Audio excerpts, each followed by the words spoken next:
Pulmonary embolism actually খুব important একটা topic. এটা শুধুমাত্র আমি এক্সামের জন্য ইম্পর্ট্যান্ট এই অনুযায়ী আসলে কথাটা বলছি না। এখান থেকে এমবিবিএস লেভেলে খুব কম প্রশ্নই আসলে হয়। বাট আমরা যদি রিয়েল লাইফের কথা বলি বা পোস্ট গ্র্যাজুয়েশনের কথা বলি বা অ্যাটলিস্ট রিয়েল লাইফের কথা দিয়েই বলি, সেখানে আসলে এটা আসলে ভেরি ইম্পর্ট্যান্ট বিকজ টোটাল যত হসপিটাল ডেথ আছে এটার অ্যাকচুয়ালি অ্যারাউন্ড 10% আসলে পালমোনারি এম্বোলিজম থেকে মারা যায়। বাংলাদেশের ক্ষেত্রে একটা বড় প্রবলেম হচ্ছে আমাদের পালমোনারি এম্বোলিজমকে আইডেন্টিফাই করার জন্য আমাদের যে ইনভেস্টিগেশন ফ্যাসিলিটিস দরকার সেটা বাংলাদেশে খুব বেশি একটা নাই। পালমোনারি এম্বোলিজম যদি আসলেই হয় সেটাকে একদম ডেফিনিটভাবে ডায়াগনোসিস করতে চাইলে আমাদের সিটিপিএ করতে হয়। এটা হচ্ছে সিটি স্ক্যানেরই জাস্ট একটা পালমোনারি অ্যানজিওগ্রাম ভার্সন। তো কম্পিউটার টোমোগ্রাফিক পালমোনারি অ্যানজিওগ্রাম এটা হচ্ছে সিটিপিএ। তো এই সিটিপিএটা আসলে বাংলাদেশের এক জায়গা বা দুই জায়গায় হয় সর্বোচ্চ, এটা বেশিরভাগ জায়গাতেই হয় না। বাট দেখা যাচ্ছে পেশেন্ট তো মারা যাচ্ছে। সো পালমোনারি এম্বোলিজম আসলে খুবই কমন একটা কেস, যদিও এটা আমাদের বাংলাদেশে ডায়াগনোসিস হয় কম, আমরা মেজরিটি জায়গা হয়তো বা ক্লিনিক্যালি সাসপেক্ট করি। বাট এটা একটা major cause of hospital death. Around worldwide যদি আমরা হিসাব করি হসপিটাল অ্যাডমিশনের 10% death it is due to আসলে পালমোনারি এম্বোলিজম।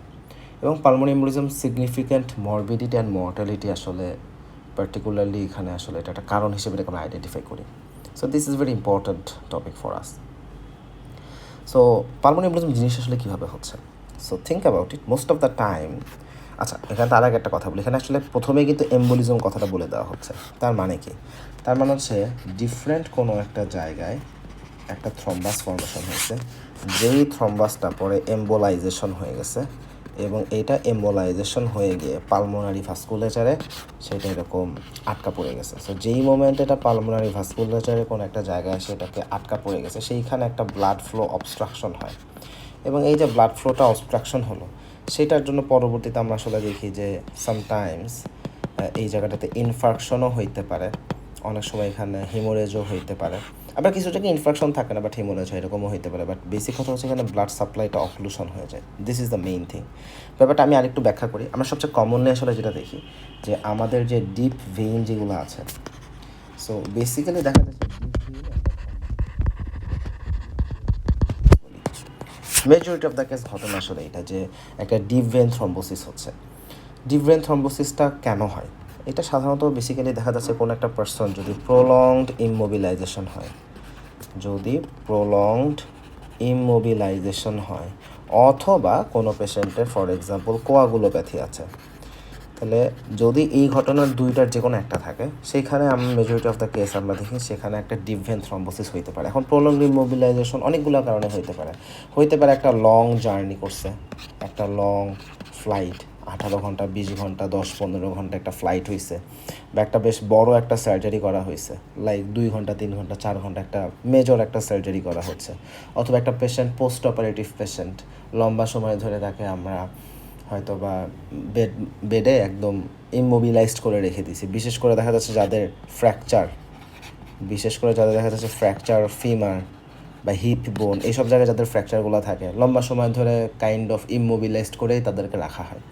সো এরকম যে কোনো কেস সেটা একটা হইতে পারে due to surgery, due to এমনও হইতে পারে ডেবিলিটেড পেশেন্ট, হ্যাঁ পেশেন্ট একদম অসুস্থ, সারাদিন বিছানায় শুয়ে থাকে, নড়াচড়া খুব একটা করতে পারে না।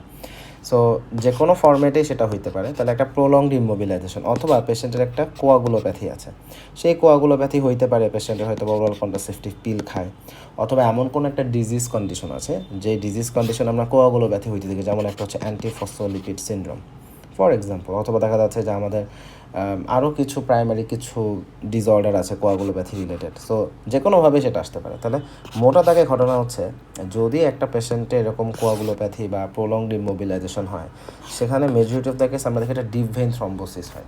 এখন থিঙ্ক অ্যাবাউট ইট, আমি যদি হিউম্যান বডিটাকে একটা বোঝার চেষ্টা করি। সো মনে করি এখানে একটা ডিপ ভেইন থ্রম্বোসিস হয়েছে, তাহলে এটা কী হবে?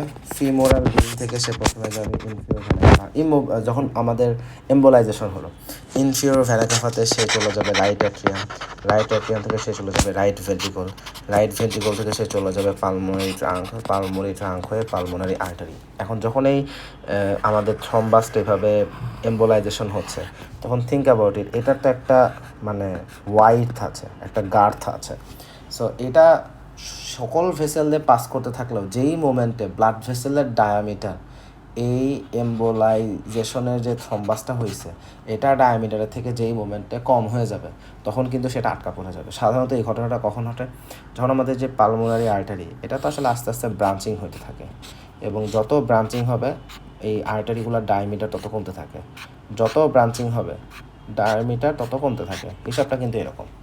সো দেখা যাচ্ছে যে এই যে ছোট্ট একটা থ্রম্বাস এটা এখানে খুব সহজে যাবে, সেটা এখানেও খুব সহজে যাবে, সেটা এখানেও খুব সহজে যাইতে পারবে, কিন্তু এইখানে গিয়ে সে আটকা পড়ে যায়। সো দেখা যাচ্ছে মোস্ট অফ দ্য টাইম যেখানে এরকম বাইফার্কেশনগুলো হয়, এই ভেসেলের যেখানে বাইফার্কেশনগুলো হয় এই জায়গাতে আসলে মোস্ট অফ দ্য টাইম আমরা একটা থ্রম্বাসকে আটকে যেতে দেখি। যেই মোমেন্টে আটকে গেল সো আলটিমেটলি তখন আমরা এম্বোলাইজেশনই বলবো, তাই না? তাহলে তখন এটাকে বলছি this is a case of pulmonary embolism. So most of the time আসলে ডিপ ভেইন থ্রম্বোসিস থেকে এই রুট হয়ে আমরা এই এম্বোলাইজেশন আসলে হতে দেখি। সো এই ধরনের এম্বোলিজমটা আসলে আমরা পাই। সো যখন দেখা যাচ্ছে যে একটা পেশেন্টের একটা এম্বোলাই এখানে তৈরি হয়ে গেলো, তাহলে থিঙ্ক অ্যাবাউট ইট, এই রুটে এই যে রাস্তাটা ছিল, এই যে আর্টারি যে সেগমেন্ট ছিল, এইখান দিয়ে কিন্তু কোনো ব্লাড আর পাসই করতে পারবে না, কারণ ব্লাড এখানে এসে কাইন্ড অফ অবস্ট্রাক্টেড হয়ে গেল ডিউ টু দিস এম্বোলাই। তাহলে এইখানে একটা এম্বোলাই এসে এইটুকু জায়গা দিয়ে যত ব্লাড যাওয়ার কথা ছিল এটা পুরোটা বন্ধ হয়ে গেল। তাহলে থিঙ্ক অ্যাবাউট ইট, পালমোনারি আর্টারির একটা লেভেলে গিয়ে এখানে যে আমাদের লাংসের যে পোর্শনটা সেখানে কিন্তু এই পালমোনারি আর্টারি থ্রুতে যে ব্লাডটা আসার কথা ছিল সেই ব্লাডটা আর আসতে পারে না। এখন এই ব্লাডটা আসতে না পারার ঝামেলা কি? এখন এই জায়গাটা দুই রকম ঘটনা হইতে পারে। এক হচ্ছে, আচ্ছা আগে নর্মালিটা বলি যে এরপরে আসলে আমাদের পাথওয়ে কী ছিল, ওই অবস্ট্রাকশনের পর থেকে যদি আমি আসলে হিসাব করি, এরপর এখানে একটা পালমোনারি ক্যাপিলারিস ছিল, পালমোনারি ক্যাপিলারি পর এখানে পালমোনারি ভেইন আসা শুরু হলো, সেই ভেইনগুলো একত্রিত হয়ে হয়ে হয়তো বা এখান থেকে আলটিমেটলি সেই 4টা পালমোনারি ভেইন আমরা দেখবো যে আমাদের লেফট অ্যাট্রিয়ামে ড্রেন করার কথা, কিন্তু আমার তো এইখান থেকে তো আর ব্লাডই আসতেছে না। সো আলটিমেটলি যেটা হবে, লেফট অ্যাট্রিয়ামে পালমোনারি ভেইন হয়ে যতটুকু ব্লাড আসার কথা ছিল সেই ব্লাডটা তো আর আসতে পারবে না। সো আলটিমেটলি যদি সেই পরিমাণ ব্লাড আসতে না পারে তাহলে লেফট ভেন্ট্রিকুলেও ব্লাড যতক্ষণে যাওয়ার কথা তার থেকে কম ব্লাড যাবে। সো লেফট ভেন্ট্রিকুলও আলটিমেটলি অ্যাডিকুয়েট অ্যামাউন্টে ব্লাড পাঠাইতে পারবে না। সো এখানে একটা কার্ডিয়াক, এখানে আমাদের একটা প্রবলেম যেটা হয়, একটা হিমোডাইনামিক ফেইলিয়ার ডেভেলপ করে। সো নর্মালি আসলে যেটা হয় যে একটা পালমোনারি এম্বোলিজমের আমাদের প্রেজেন্টেশন কী হবে এটা ডিপেন্ড করে যে এক্স্যাক্টলি কোন জায়গায় এম্বোলিজমটা হচ্ছে, কতটুকু এক্সটেনশন ধরে হচ্ছে। যদি এমন হয় এম্বোলিজমটা আমার এখানে হয়েছে তাহলে একটা হিউজ এরিয়া ধরে ঘটনাটা ঘটবে। যদি এইখানে এম্বোলাইজেশন হয় তাহলে আর একটু ছোটো এরিয়া হবে।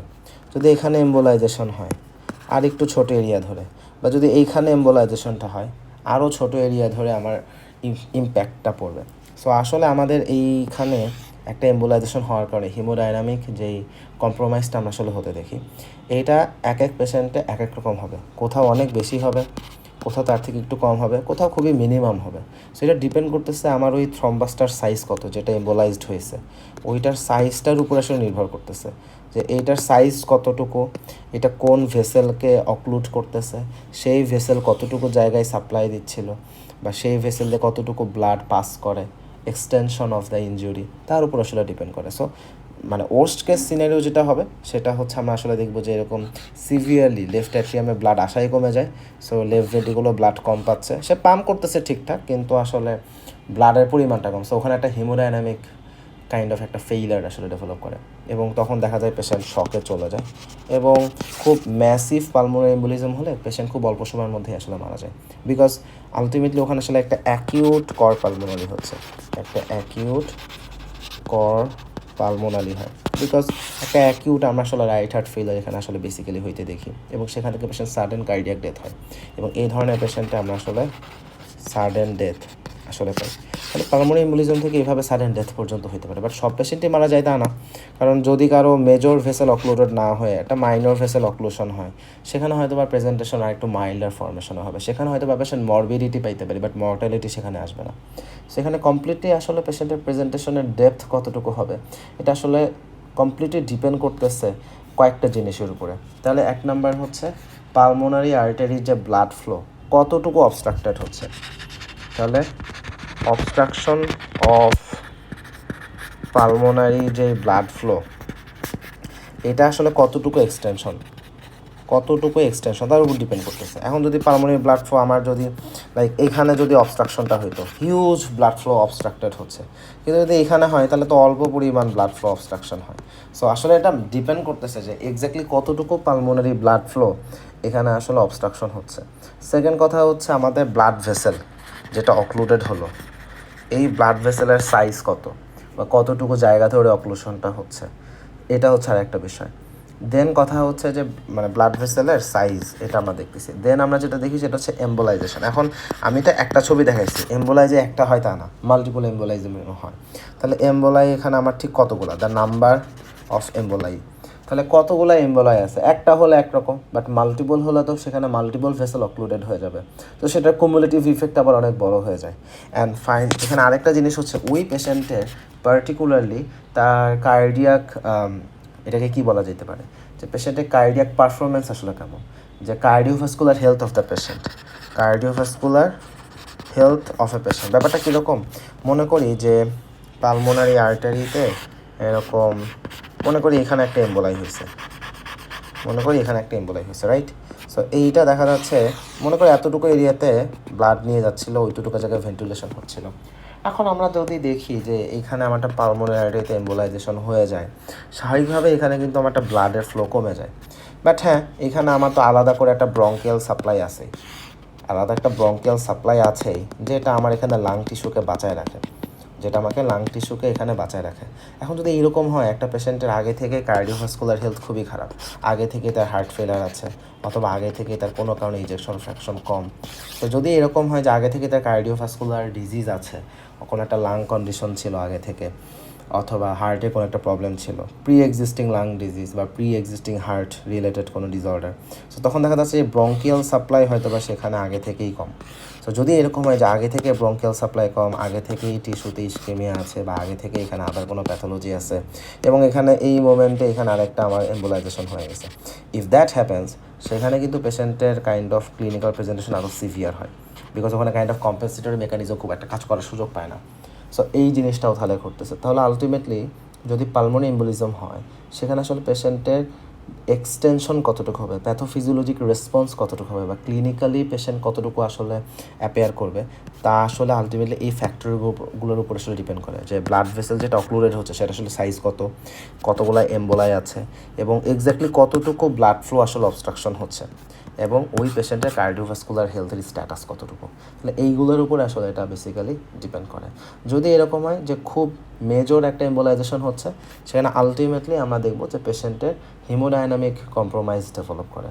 সো হিমোডাইনামিক কম্প্রোমাইজ যখন ডেভেলপ করতেছে, ফাইনালি সেইখানে আসলে একটা অ্যাকিউট করপালমোনারি হয়ে সেখানে আসলে পেশেন্ট আমরা দেখবো যে সেখান থেকে একটা ডেথ আমরা আসলে পাইতে পারি। এখন এই যে প্যাথোজেনেসিসের কথা বললাম, এখানে কি সবসময় কি আমরা আসলে এই ক্লটটা এভাবেই পাই?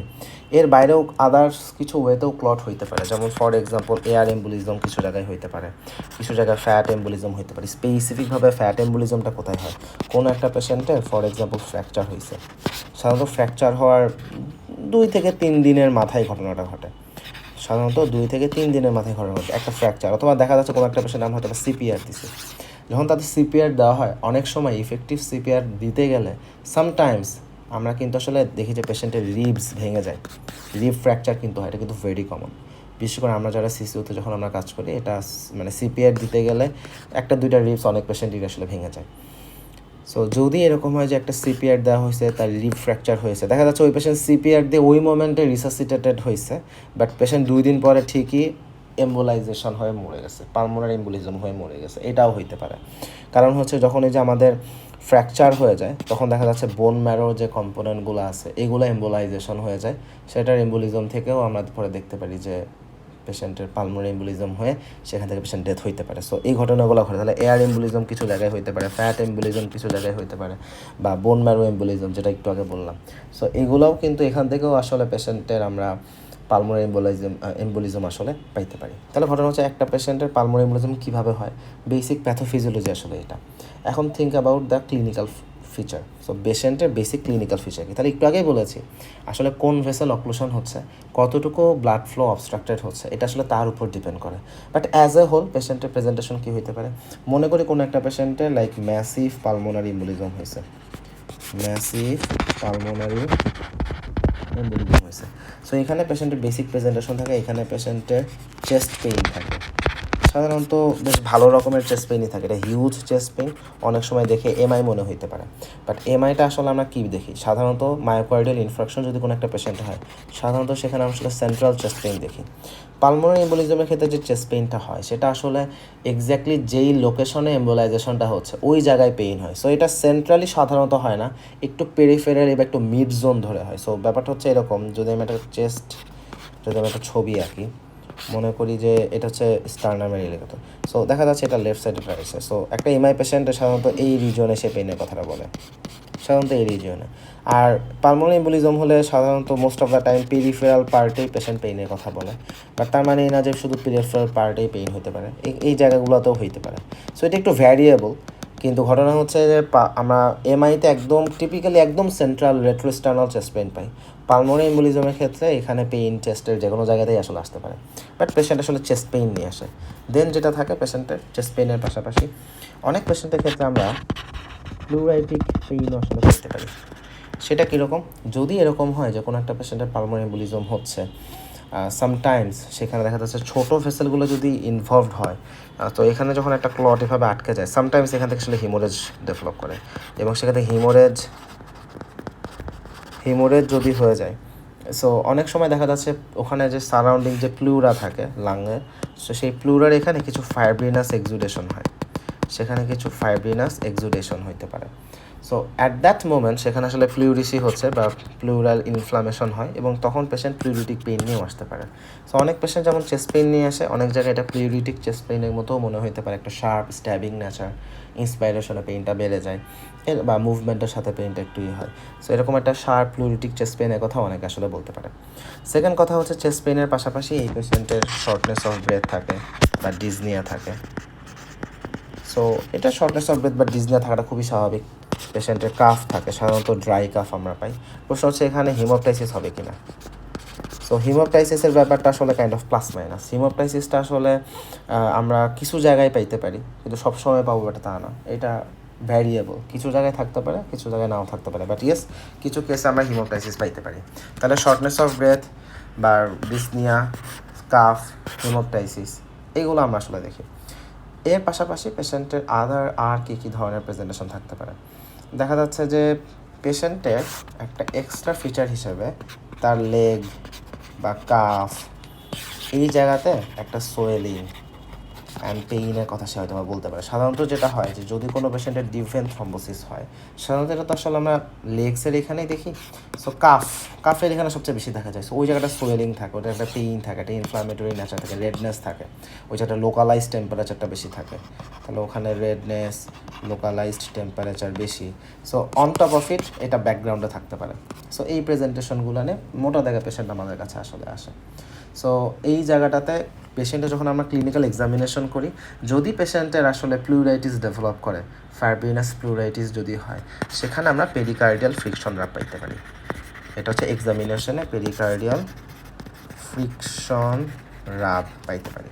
ইনভেস্টিগেশনের ক্ষেত্রে একটা সিম্পল একটা ব্যাপার বলি, সেটা হচ্ছে ম্যাসিভ পালমোনারি এডেমা যেগুলো, সেখানে একটা ইন্টারেস্টিং একটা জিনিস দেখি। সেটা কি, আমরা যদি এই পেশেন্টের ইসিজি করি, ইসিজিতে আমরা নর্মাল রিদম দেখি, নর্মাল রিদমই পাওয়া যাবে, সাইনাস রিদম যেমন থাকার কথা সেরকমই থাকবে, কিন্তু পেশেন্টে দেখা যাচ্ছে পালস হয়তো বা অ্যাবসেন্ট। সো যদি এমন হয় যে একটা ম্যাসিভ পালমোনারি এম্বোলিজম হয়, তখন এই ঘটনাটা ঘটে যে ইসিজি আসলে নর্মাল কিন্তু পালস আসলে অ্যাবসেন্ট পাচ্ছি। সো যদি এরকম হয়, এটাকে আমরা বলি ইলেকট্রোমেকানিক্যাল ডিসোসিয়েশন। এটাকে আমরা কী বলি, ইলেকট্রোমেকানিক্যাল ডিসোসিয়েশন। সো ঘটনাটা কি, আমার যদি এমন হয় যে ম্যাসিভ পালমোনারি এম্বোলিজম হয়, আমার তো রাইট অ্যাট্রিয়াম অ্যাডিকুয়েট অ্যামাউন্টে ব্লাডই পাবে না, কাইন্ড অফ ওটা এমটি হয়ে বসে আছে বা খুব অল্প পরিমাণ ব্লাড সে পাচ্ছে।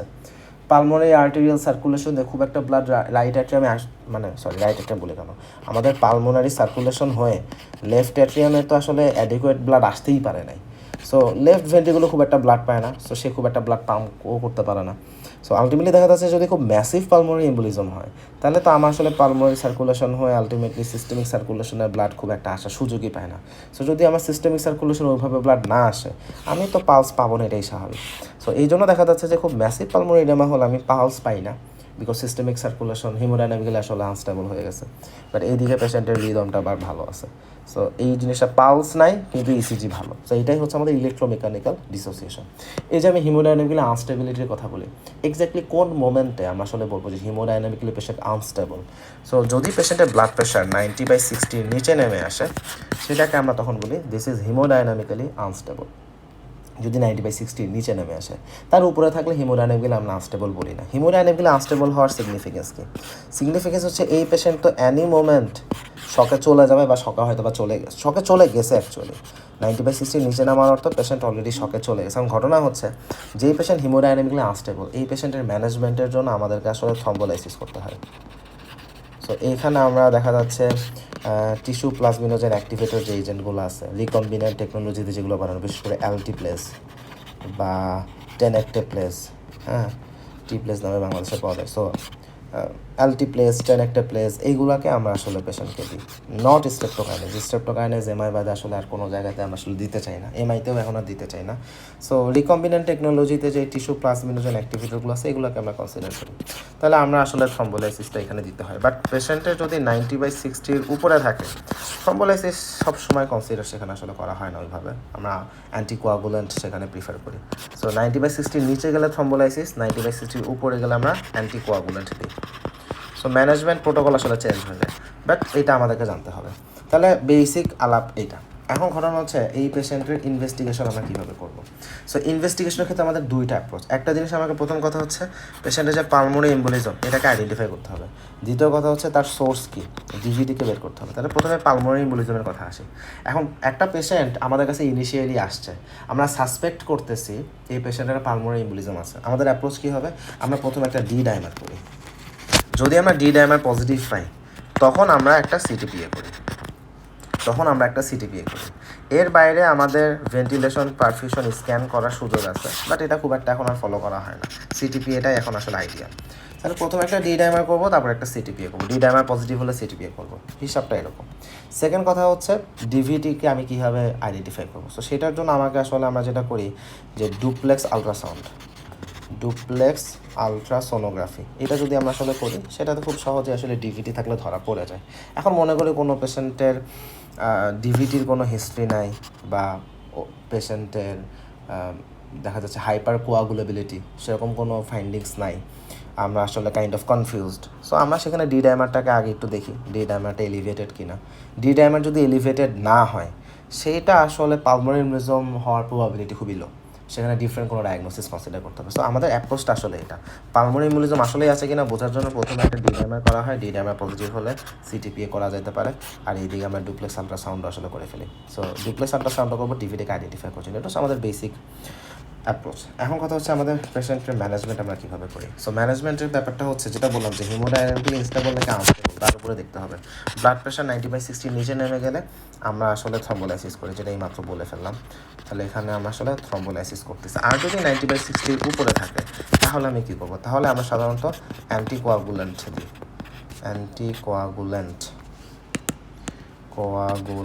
তো অ্যান্টিকোয়াগুলেন্টের মধ্যে আমাদের অনেক অপশন আছে, যেমন আমাদের ডিরেক্ট ওরাল অ্যান্টিকোয়াগুলেন্টগুলো আছে, এটাকে কনসিডার করা হয়। Low molecular weight heparin can be also considered, এগুলোর মধ্যে আমরা আসলে থাকি সাধারণ। ওয়ারফেরিন এখানে আমরা খুব একটা ইউজ করি না। আর লো মলিকুলার ওয়েট হেপারিন বা ডিরেক্ট ওরাল অ্যান্টিকোয়াগুলেন্ট ঘুরে ফিরে এইগুলোকেই আসলে মোস্ট অফ দ্য টাইম আসলে ইউজ করা হয়। সো এই হচ্ছে ম্যানেজমেন্টের ক্ষেত্রে এটা ব্যাপার। এখন ঘটনা হচ্ছে এখানে আরও কিছু আলোচনা আসবে, সেটা হচ্ছে কিছু পেশেন্টের ক্ষেত্রে এমন হয় যে খুব ছোটো এম্বোলাই খুব মাইনর কিছু সার্কুলেশনকে ইনভলভ করে। সো মাল্টিপল যদি এরকম স্মল এম্বোলাই আমরা যদি দেখি যে কন্টিনিউয়াসভাবে এরকম কিছুদিন পর ঘটনা ঘটেই যাচ্ছে, সো অনেক সময় দেখা যাচ্ছে যে স্মল এম্বোলাইজেশন যদি এরকম মাল্টিপল ইভেন্ট হতে থাকে এটা লম্বা সময়ে গিয়ে পরবর্তীতে পালমোনারি হাইপারটেনশন সেখান থেকে ডেভেলপ করে। সো যদি ক্রনিক পালমোনারি এম্বোলিজম হয় সাধারণত ছোটো এম্বোলাই থেকে ঘটনাটা ঘটে যে মাল্টিপল ভেসেল ইনভলভড হয়ে গেছে, যদিও স্মল সার্কুলেশন কিন্তু অনেকগুলা, সো কুমুলেটিভ ইফেক্টটা বেশি। তো সেইখানে লং স্ট্যান্ডিং কেস আমরা পালমোনারি হাইপারটেনশন সেখানে ডেভেলপড হতে দেখি এবং সেখানে পরবর্তীতে ক্রনিক কর পালমোনালি, এটাও আমরা সেখানে পাইতে পারি।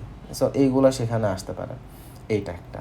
দ্বিতীয় কথা হচ্ছে অনেক পেশেন্টের ক্ষেত্রে দেখা যাচ্ছে যে আমাদের ডিভিটির রিস্ক অনেক বেশি, কিন্তু সেখানে হয়তো আমরা অ্যান্টিকোয়াগুলেন্ট দিতে পারতেছি না, আদার কোনো একটা কারণে হয়তো বা কোনো কারণে অ্যান্টিকোয়াগুলেন্ট সেখানে দেওয়া যাচ্ছে না। যদি এরকম হয় সেখানে আমরা কী করি, ইনফিওর ভেনা কাভাতে একটা ফিল্টার ইউজ করি, আইভিসি ফিল্টার। সো এই ফিল্টারের কাজ হচ্ছে আমাদের ডিভেন থ্রম্বাস যদি কখনো ফর্মেশন হয়েও থাকে, এই ফিল্টারে সেটা আটকা পড়ে যাবে, এবং আটকা পড়ার পরে ফিল্টার্ড ব্লাড সেটা ইনফিওর ভেনা কাভা হয়ে আলটিমেটলি আমাদের রাইট অ্যাট্রিয়ামে পৌঁছাবে। সো যেখানে আমরা আসলে দেখা যাচ্ছে কোনোভাবেই অ্যান্টিকোয়াগুলেন্ট দিতে পারি না, সেখানে এই ফিল্টারটাকে কনসিডার করা হয়। আরেকটা ব্যাপার হচ্ছে সার্জারির পেশেন্ট। এখন সার্জারির ক্ষেত্রে ঘটনা হচ্ছে অর্থোপেডিক সার্জারির পেশেন্টের ক্ষেত্রেই আমাদের এই ডিপ ভেন থ্রম্বোসিস হওয়ার রিস্ক আসলে সবচেয়ে বেশি, কারণ ওদের ফ্র্যাকচার ট্যাকচার থাকে, পা হাত পা একদমই নড়াইতে পারে না, একদম ইমোবিলাইজড হয়ে পাটা থাকে, সেখানে যে পা নড়াবো এই সুযোগটাই নেই। সো এই জন্য এই পেশেন্টের আসলে ডিভিটি হওয়ার চান্স বেশি, সেখান থেকে পালমোনারি এম্বোলিজম হওয়ার চান্সও খুব বেশি। সো এই ধরনের পেশেন্টের ক্ষেত্রে করণীয় কী? তো সেখানে আমরা অ্যান্টিকোয়াগুলেন্ট পেশেন্টকে কভারেজ দিই, দ্যাট ইজ ট্রু। এসব জায়গায় অ্যান্টিকোয়াগুলেন্ট আমরা কভারেজ দিই, সাধারণত ডিরেক্ট ওরাল অ্যান্টিকোয়াগুলেন্ট এসব জায়গায় কনসিডার করা হয়। বাট এর পাশাপাশি আমরা এই পেশেন্টগুলোকে দেখা যাচ্ছে কম্প্রেশন ক্লথিং ইউজ করি।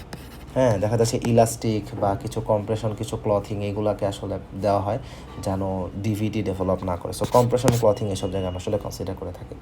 সো এই হচ্ছে মোটামুটি আমাদের বেসিক আলোচনা রিগার্ডিং পালমোনারি এম্বোলিজম। আচ্ছা, পালমোনারি এম্বোলিজম এখানে মরফোলজি থেকে আমাদের একটু কথা আমরা নিয়ে আসি।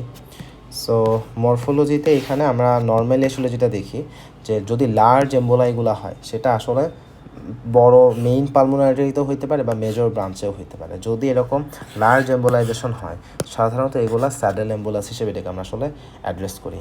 আর ছোটো ছোটো ভেসেল ইনভলভড হলে সেখানে হিমোরেজও হইতে পারে, ইনফ্রাকশনও হইতে পারে। এমনি বেসিক কথা বলি, ছোটো ভেসেল ইনভলভড হলে হিমোরেজটা কমন, কিন্তু ইনফ্রাকশন সেখানেই কমন হবে, বা ইনফ্রাকশন সব জায়গায় কমন না। ইনফ্রাকশন কোথায় হবে? সাধারণত যে পেশেন্টের কার্ডিওভাস্কুলার ফাংশনটা আগে থেকেই কম্প্রোমাইজড তাদের ক্ষেত্রে ইনফ্রাকশনটা হয়, আদারওয়াইজ শুধু হিমোরেজ হয়, ইনফ্রাকশন হয় না। আর যদি এমন হয় যে ইনফ্রাকশন হচ্ছে, তার মানে আমরা ধরে নিতে পারি পেশেন্টের এখানে হার্ট বা লাং ডিজিজ আগে থেকেই হয়তো আসলে ছিল। তবে মোটা দাগে কথা হচ্ছে আমাদের যত হিমোরেজ হয় তার মাত্র 10% জায়গায় আমরা আসলে ইনফ্রাকশন আসলে হইতে দেখি। এখন এই যে পালমোনারি এম্বোলাইজেশনগুলো হয়, এগুলো আসলে কোন জায়গায় সবচেয়ে বেশি হয়? দেখা যাচ্ছে আমাদের লাংসের যে লোয়ার লোবেই সবচেয়ে বেশি সংখ্যক হয়ে থাকে, এবং মেজরিটি কেসে আসলে মাল্টিপল লেশন থাকে। অর্থাৎ পালমোনারি এম্বোলিজম যখন হচ্ছে, স্মল এম্বোলিজমগুলো যা হয় এগুলো একটা না, একাধিক থাকে, 10, 15, 20টাও থাকতে পারে। সো হাফ ক্ষেত্রেই আমরা দেখি যে মাল্টিপল লেশন বা মাল্টিপল এম্বোলাইজেশন আসলে হতে থাকে। এখন যেটা হয় যে যদি এম্বোলাইজেশন হয় সেখানে আসলে আমাদের এক্সটেনশনটা কেমন? সো ব্যাপারটা হচ্ছে, আমি যদি একটা লাংসের ছবি আঁকাই, এটা যদি হাইলামের পার্ট হয়, সো দেখা যাচ্ছে যে এইরকম একটা ওয়েজ শেপড একটা ইনফ্রাকশন বা একটা লেশন আমি দেখি। সাধারণত আমাদের একটা ওয়েজ শেপড একটা লেশন থাকে। হ্যাঁ, সো যদি এরকম হয় যে একটা ওয়েজ শেপড লেশন হচ্ছে, এটার অ্যাপেক্স হলো এটা, এই অ্যাপেক্সটা হাইলামের দিকে থাকে, সো এটাই বলা হচ্ছে যে ওয়েজ শেপড একটা অ্যাপেক্স থাকে, অ্যাপেক্সটা হাইলামের দিকে আসলে থাকে। এবং আসলে ইনফ্রাকশন আইডেন্টিফাই করার জন্য আমরা এটাই দেখি। এবং চেস্ট এক্সরে যদি করা হয় সেখানে অনেক সময় এই ওয়েজ শেপড ইনফ্রাক্ট এরিয়া আসলে পাওয়া যায়, একটা ওয়েজ শেপড একটা অপাসিটি এখানে চলে আসে। সো এই ওয়েজ শেপের যে অ্যাপেক্স, সেই অ্যাপেক্সটাই আসলে ওই অক্লুডেড ব্লাড ভেসেলটাকে ইন্ডিকেট করে, বিকজ হাইলামের এখান থেকে তো ব্লাড ভেসেল এসে এই দিক দিয়ে ছড়াই গেছে। সো অ্যাপেক্সটা আসলে ওই অক্লুডেড ব্লাড ভেসেল ওইটাকে আসলে ইন্ডিকেট করে। এখন যদি হিমোরেজ হয় তাহলে আসলে ব্যাপারটা কেমন? যদি আসলে এখানে হিমোরেজ হয়, ইনফ্রাকশন থেকে হিমোরেজ হয়ে গেছে, হিমোরেজ হওয়ার অর্থ হচ্ছে আমার আগে থেকে একটা পালমোনারি বা কার্ডিয়াক একটা প্রবলেম আগে থেকেই এক্সিস্ট করতো। সো একদম শুরুর দিকে মানে হিমোরেজের যে এরিয়াটা, এখানে যে আমাদের ইনফ্রাকশন যেটা হচ্ছে, এই এরিয়াটা ইনিশিয়ালি রেড ব্লু থাকে আর্লি স্টেজে, কিন্তু আস্তে আস্তে এখানে ফাইব্রিনাস এক্সুডেশন হতে থাকে। বাট কয়েক ঘন্টা পরে, অ্যারাউন্ড 36 থেকে 48 ঘন্টার মধ্যে ওই জায়গাটা রেড ব্রাউন হয়ে যায়। কেন? বিকজ ওখানে যে আমাদের আরবিসিগুলো যেটা বের হয়ে গেছিলো হিমোরেজের কারণে, যে আরবিসিগুলো এক্সট্রা ভ্যাসেশন হয়েছে, ওই আরবিসি ওগুলো দেখা যাচ্ছে ম্যাক্রোফেজ আসে, ম্যাক্রোফেজ এসে ওগুলোকে ভেঙে ফেলে, তখন হিমোসিডিরিন চলে আসে। সো যখন এই হিমোসিডিরিনগুলো চলে আসে, এটা কালারটা এভাবে চেঞ্জ হয়ে যায়, সেটা তখন রেড ব্রাউন আমরা দেখি কনভার্সনটা হচ্ছে। সো হিমোসিডিরিন প্রডিউস হওয়ার কারণে রেড ব্রাউন কালারটা হয়েছে। তাহলে প্রথমে আমার হিমোরেজিক ইনফার্ক্টে এটা রেড ব্লু, বাট পরবর্তীতে সেটা রেড ব্রাউন কালারে হবে। আর এর পাশে এখানে ফাইব্রিনাস রিপ্লেসমেন্ট এগুলো আমরা পাবো। আর ইভেনচুয়ালি একটা সময় এখানে আমরা আসলে কন্ট্রাক্টেড স্কার এগুলো পাইতে পারি। ইস্কেমিক নেক্রোসিস থাকলে সেটা দেখা যাচ্ছে যে আমাদের অ্যালভিওলার ওয়াল, ব্রঙ্কিওল ভেসেল সব কিছুকে কম বেশি ইনভলভ করে। আর যদি কখনো এরকম হয় যে ইনফার্কশনটা এটা ইনফেক্টেড এম্বোলাস থেকে হয়েছে, যে যেই থম্বাস যেটা আসছে এটা যদি আগে থেকে ইনফেক্টেড হয়ে থাকে, সেখানে আমরা সেপটিক ইনফেক্ট পাই, সেখানে নিউট্রোফিলিক ইনফ্লামেটরি রিয়াকশন এগুলো খুব ইন্টেন্স থাকে এবং পরবর্তীতে ওখানে একটা অ্যাবসেস ফর্মেশনও পাইতে পারি। সো এই হচ্ছে মরফোলজিক্যাল কথাবার্তা। এখানে আসলে আমাদের এই স্যাডেল এম্বোলাস, ওয়েজ শেপড, ওয়েজের যে অ্যাপেক্স সেইখানেই হচ্ছে আমাদের ব্লাড ভেসেলের পয়েন্টটাকে নির্দেশ করে, হাইলামের দিকে যেটা থাকে, আর সেপটিক ইনফ্রাক্ট এগুলো থেকে হয়তো একটু পরীক্ষা হয়তো এমনি জিজ্ঞাসা করতে পারে। সো এই হচ্ছে মোটামুটি আমাদের পালমোনারি এম্বোলিজম নিয়ে বেসিক আলোচনা।